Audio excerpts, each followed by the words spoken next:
মুহূর্তে দেখছেন সেই হারোয়া বিধানসভা, আপনারা জানেন সেই হারোয়া বিধানসভায় কিন্তু আবারও উত্তপ্ত। আগামীকাল কিন্তু ভোট আছে, আর এই ভোটের আগে কিন্তু আবারও উত্তপ্ত হয়েছে।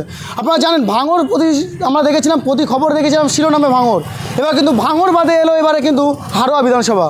আর সেই হারোয়া বিধানসভায় কিন্তু রাত পার হলেই কিন্তু ভোট আছে, তাই ভোটের আগেই কিন্তু হামলা হয়েছে আইএসএফ কর্মীর বাড়িতে, এবং যে এজেন্ট বসছে তার বাড়িতে কিন্তু মারধরের অভিযোগ করেছেন তৃণমূল কংগ্রেসের বিরুদ্ধে। তাহলে কি শাসক দল এই তৃণমূল কংগ্রেস তাহলে কি ভয় পাচ্ছে আইএসএফকে, এবং রাত পাড়ালেই কিন্তু ভোট পড়াচ্ছে, এবং এই ভোটের সময় কি তাহলে ভোট কি করার কি বাধা দিতে চলেছে কি তৃণমূল কংগ্রেস? তাই নিয়ে যে আইএসএফ নেতৃত্বরা কী বলছেন শোনাবো, আর যিনি আহত হয়েছেন তিনি কি বলছেন আমাদের ক্যামেরার মুখোমুখি হয়ে আপনাদের দেখাবো। পলতরাঙ্গা শাসন থানার অন্তর্গত ফলতি বেলেঘাটা অঞ্চলের 48-49 বুথে টিএমসির সদস্য আজান উজ্জ্বলার ভোটটার নেতৃত্বে আমাদের বাড়ি এসে আমারে মেরে ধরে এই দেখেন ফুলিয়ে দিয়েছে মেরে, আর জামা কাপড় সব ছিঁড়ে দিয়েছে। বাড়ির লোক বাড়িতে একা পেয়ে লোকজন ছিল তাদেরকেও মেরেছে, আমাকেও মেরেছে।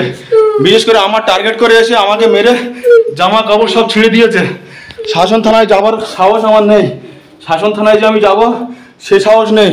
ওরা দলে দলে ঘুরছে গ্রামে গ্রামে, যারা আমার মতো লোক আছে যারা প্রতিবাদ একটু করার মুখ রেখে দিয়েছে তাদেরকে ধরে ধরে মারছে।